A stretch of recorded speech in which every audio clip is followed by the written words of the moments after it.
Hello everyone. Today we are going to discuss about our first chapter in electric power transmission and distribution. This is our first chapter, basics of transmission and distribution. Here we will discuss the syllabus of this chapter. Firstly, we will discuss single line diagram with components of electric supply, transmission and distribution system. Firstly आपण electric single line diagram आपण आणि त्यातले components जे आहेत ते study करणार आहे. Second our point is classification of transmission lines means primary and secondary transmission, standard voltage levels used in India.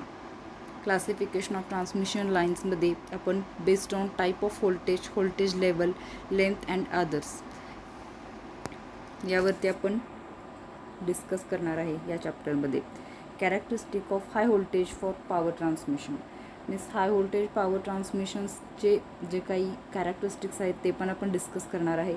Method of construction of electric supply transmission system ती पण डिस्कस करणार आहे. आणि आपला जो नेक्स्ट पॉईंट आहे method of construction of electric supply distribution system. Okay, let's see our next point, single line diagram with components of electric supply, transmission and distribution system. Firstly आपण इंट्रोडक्शनचा जो पार्ट आहे त्यामध्ये आपण बघणार आहे electrical energy plays an important part in day to day life of human beings. As we know electrical energy आपण सगळीकडे यूज करतो आहे. Everywhere we use electrical energy nowadays in commercial building, in hospitals और in school colleges और different types of industries और in homes. We know the electrical energy plays an important role in our day-to-day life. Development of country depends on enough supply of electrical energy, its reliability, reasonably less and affordable cost per unit energy. Means the development of any country is totally depends upon the electric supply system. Means how much electricity is produced and how efficiently it can be used by the consumers, and how reliability of that electrical energy and reasonable and less price of cost of per unit energy. Means G energy आपण produce करतो आहे ती कन्झ्युमर्सला means effectively त्या कमीत कमी रेटमध्ये आपण कन्झ्युमरपर्यंत पोचवतो आहे. त्यामुळेच आपल्या देशाची जी means development of countries depends upon that factor. Electrical energy is needed for domestic purpose, commercial and industrial purposes, and also agriculture purposes. As we know, we use electrical energy in domestic purpose, घरी आपण use करतोय. Commercial means school, colleges and hospitals, and industrial purposes, and also we use electrical energy for agriculture purpose. Electrical energy is generated at generating station installed at specific spots after the survey of economics, production and availability of primary energy source. Electricity आपण generate करण्यासाठी electrical generation stations आपण install करतो. आपल्याला माहिती आहे conventional आणि non conventional energy sources त्यापासून आपण इलेक्ट्रिकल एनर्जी प्रोड्यूस करतो. In last semester we have discuss how efficiently the electrical energy can be produced. The conventional and non-conventional energy sources, or it can be considered as renewable and non-renewable energy sources. The primary energy sources available in our earth is coal and water for thermal power plant. For as we have discussed in last semester, thermal power plant, hydropower plant, solar power plant, nuclear power plant, these are the power plant which are used to produce the electrical energy. In thermal power plant we use coal and water for production of steam energy, and steam gets converted into electrical energy. Large water storage for all the periods for hydropower plant. Next आपला जो आहे तो hydro power plant. जे total जे आपलं electricity production आहे ते near about 65% जे electricity production is from thermal power plant. Means आपल्या इंडियामध्ये जे काही इलेक्ट्रिसिटीचं प्रोडक्शन होतं आहे ते टोटली 65% नियर अबाउट जे त्याचा मीन्स स्केल आहे ते जास्तीत जास्त एनर्जी जी आहे आपल्याला थर्मल पॉवर प्लांटकडून आपल्याला भेटते. नंतर large water storage for all the periods for hydro power plant. Means hydro power प्लांटची जी कपॅसिटी आहे ती नियर अबाउट 15% आहे. देन अवर न्यूक्लिअर पॉवर प्लांट्सची कपॅसिटी पण 10% आहे. मीन्स याची कपॅसिटी मीन्स काय की न्यूक्लिअर पॉवर प्लांटकडून आपण टोटल एनर्जीपैकी 15% एनर्जी आहे ती न्यूक्लिअर पॉवर प्लांटकडून आपल्याला भेटते. आणि जास्तीत जास्त जे प्रोडक्शन आहे ते थर्मल पॉवर प्लांटकडून आपल्याला इलेक्ट्रिसिटीचं प्रोडक्शन जास्त प्रमाणात होतं. Electricity is generated at generating station, transmitted at high voltages to receiving stations by HV lines, extra high voltage transmission lines, and step down for distribution purpose at lower voltages, and finally at workable voltage of 415 to 230 volts. Means simply काय होतं, electricity आपण generate करतो different types of power plants use करून, mostly hydro, thermal and nuclear. With the use of these generating stations, we generate the electrical energy, and this electrical energy get transmitted to the consumer premises by high voltage transmission. Means या सब्जेक्ट्समध्ये आपण transmission करताना कुठले कुठले components आहेत आणि कशा प्रकारे electrical energy generating स्टेशनपासून डिस्ट्रीब्युशन लेवलपर्यंतचा जो काही इलेक्ट्रिसिटीचा जो प्रवास आहे तो आपण या सब्जेक्टमध्ये स्टडी करणार आहे. मीन्स आपला या सब्जेक्टचा मोटोच आहे की ट्रान्समिशन कसं करायचं, डिस्ट्रीब्युशन कसं करायचं आणि त्यातले कंपोनंट्स, प्रत्येक लेवलला व्होल्टेजची लेवल काय आहे ते सगळं आपण या सब्जेक्ट्समध्ये स्टडी करणार आहे. This subject deals with transmission and distribution of electrical power. Means transmission and distribution करून आपण कन्झ्युमर प्रिमायसेसपर्यंत इलेक्ट्रिकल एनर्जी कशी प्रोव्हाइड करतो हे आपण या सब्जेक्ट्समध्ये स्टडी करणार आहे. देन सिलेबसचा जो पॉईंट आहे, standard voltage level used in India.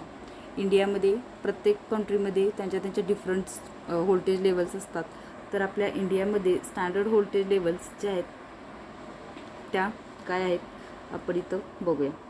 Standard voltage levels means एक स्पेसिफाय करून दिलेलं असतं की ह्या व्होल्टेजपर्यंत तुम्ही जनरेशन आपण करू शकतो.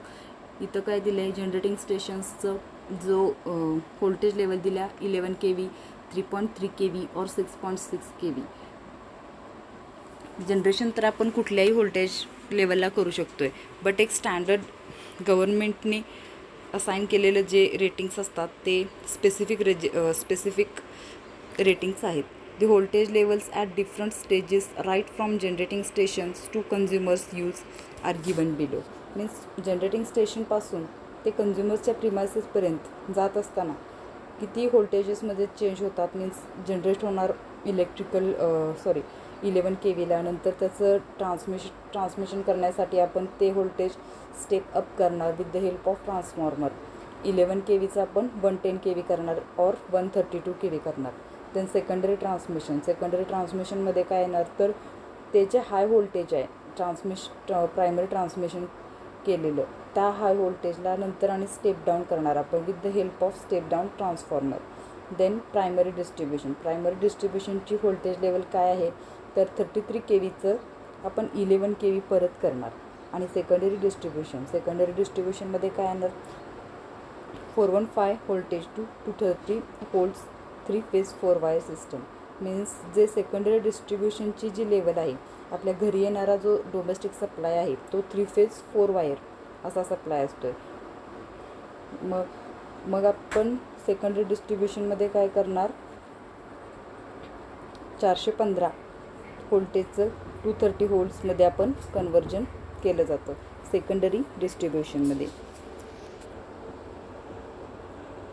Our next point is structure of power system. Power सिस्टमचं स्ट्रक्चर जे आहे ते कसं आहे हे आपण बघणार आहोत.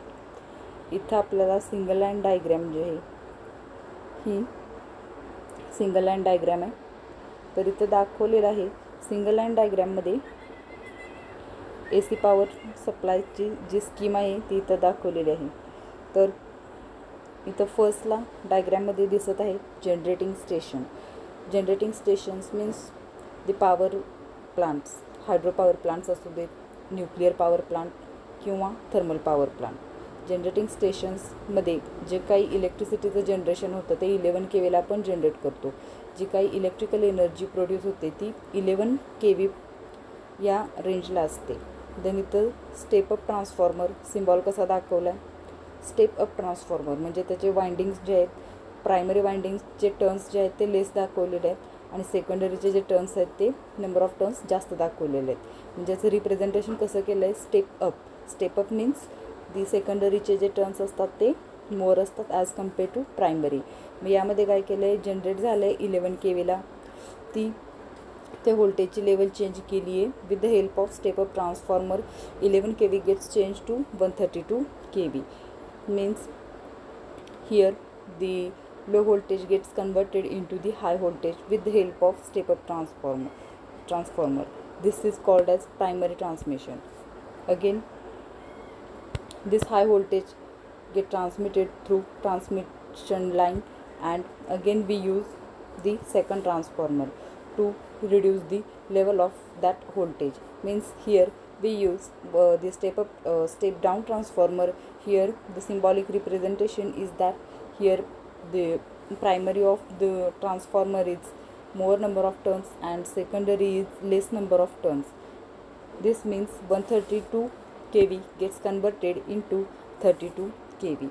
Here is the receiving station. Means primary साईडला 132 KV सप्लाय भेटणार, त्याचं कन्वर्जन आपण स्टेप डाऊन ट्रान्सफॉर्मर यूज करून 33 KV पर्यंत करणार.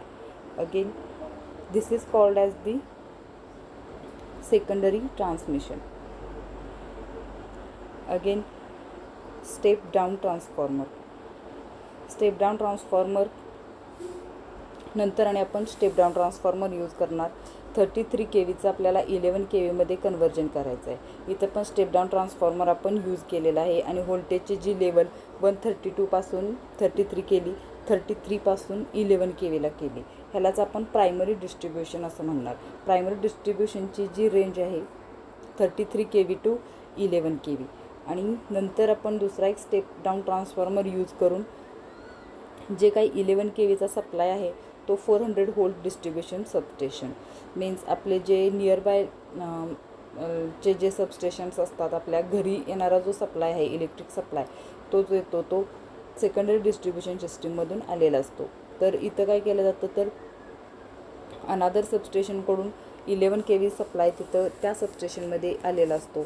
त्या व्होल्टेजचं 11 KVचं कन्वर्जन आपण 440 और 230 as per consumer requirement. Means 3 phase load असेल किंवा ॲग्रिकल्चर लोड असेल तर आपण 440 व्होल्ट सप्लाय देणार. आणि जर मीन्स डोमेस्टिक लेवलला सप्लाय जो जाणार आहे तो 3 फेज 4 वायर असणार आहे. मीन्स सेकंडरी डिस्ट्रीब्युशन जी सिस्टीम असते ती आपण 3 फेज 4 वायर आपण असं कन्सिडर करतो. बिकॉज 3 फेज मीन्स जर रिक्वायरमेंट हाय मीन्स इंडस्ट्रियल लोड असेल तर 3 असेल तर आपण 3 वायर्स यूज करून 3 फेज सप्लाय देणार.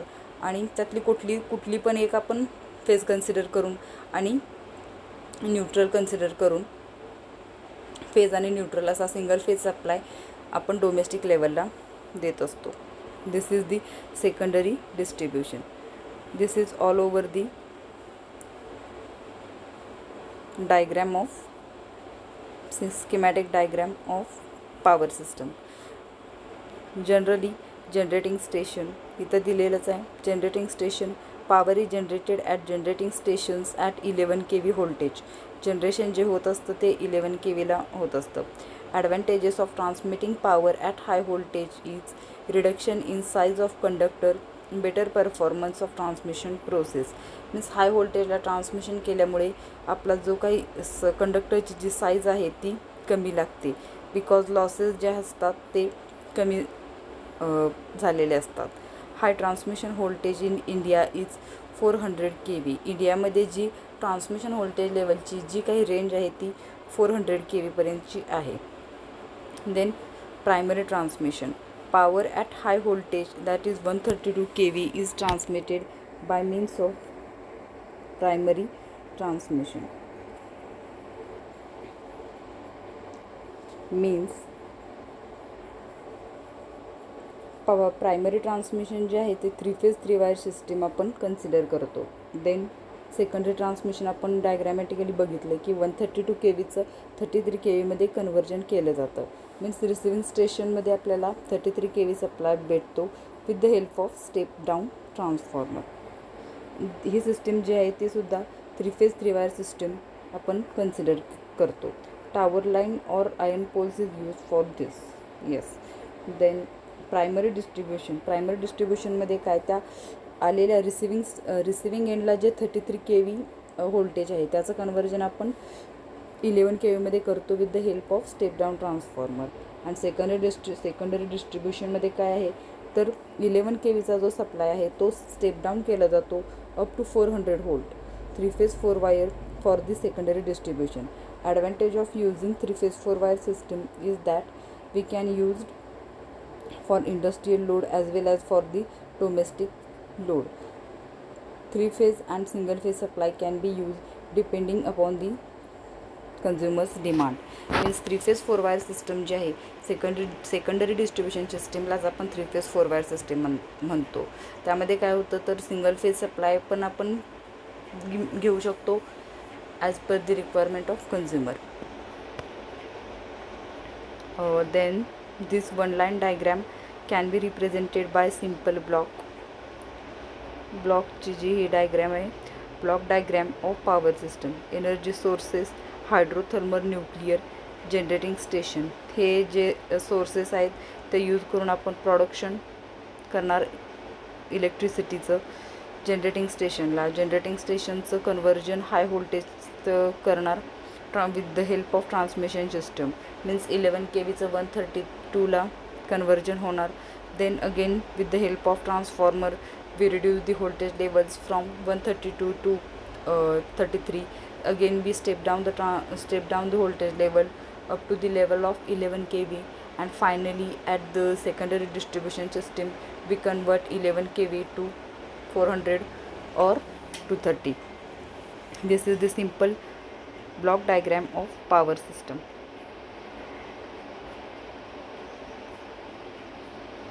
Then energy conversion. इथं सिंपल एक ब्लॉक डायग्रॅम दाखवलेली आहे की एनर्जी कन्वर्जन कशा पद्धतीनं केलं जातं. इथं टर्बाईन आणि अल्टरनेटर जे आहेत ते एकमेकांना कपल केलेले आहेत. टर्बाईनचं जी फंक्शन आहे टर्बाईनचं, kinetic energy gets converted into the mechanical energy, and principle of alternator is mechanical energy gets converted into electrical energy, and supply from the alternator is given to the load. This is the simple phenomena of energy conversion.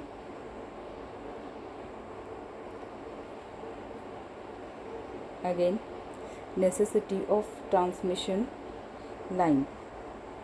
इथं आपण बघणार आहे तर transmission लाईनची necessity काय आहे तर electricity is generated at generating station at suitable place which is generally far away from localities and load centres. Means production जे इलेक्ट्रिसिटी प्रोड्यूस जी करण्यासाठी जे इलेक्ट्रिकचे जे पॉवर प्लांट्स असतात ते far away from the consumer premises. Means जे आपण राहण्याचे जे ठिकाण आहेत त्याच्यापासून लांब असे जे हिली एरियाज किंवा जिथं म्हणजे आउटसाईड एरियाजला पॉवर प्लांट्स आपले इन्स्टॉल केलेले असतात. So electric power is to be taken from generating station to receiving stations located near cities. The lines from receiving stations to substations coming to cities. These lines are primary transmission lines and secondary transmission lines of high voltage for transmitting power from generating stations to receiving substation.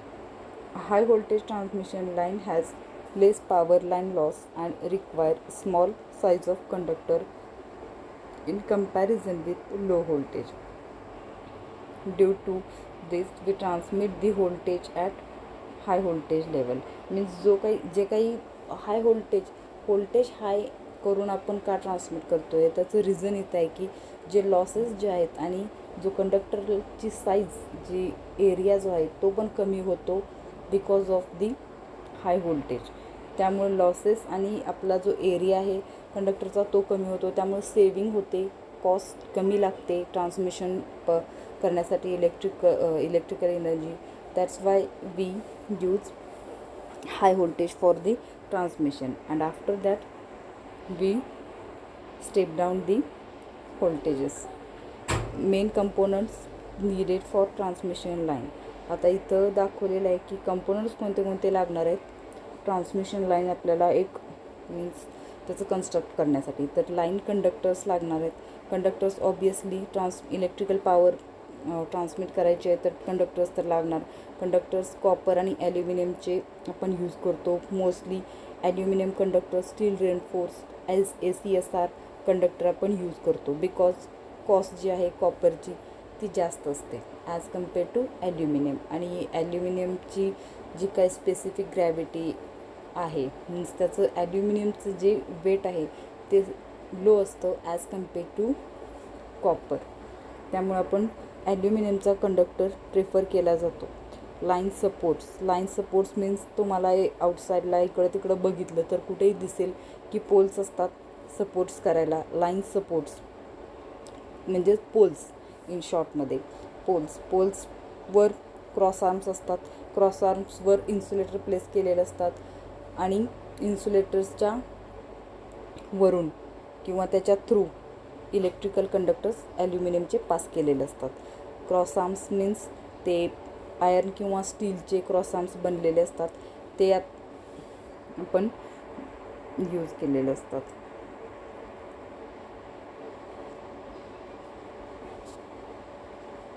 This is the line conductors. Line conductors to carry electrical power from sending end to receiving end of the line from the stations.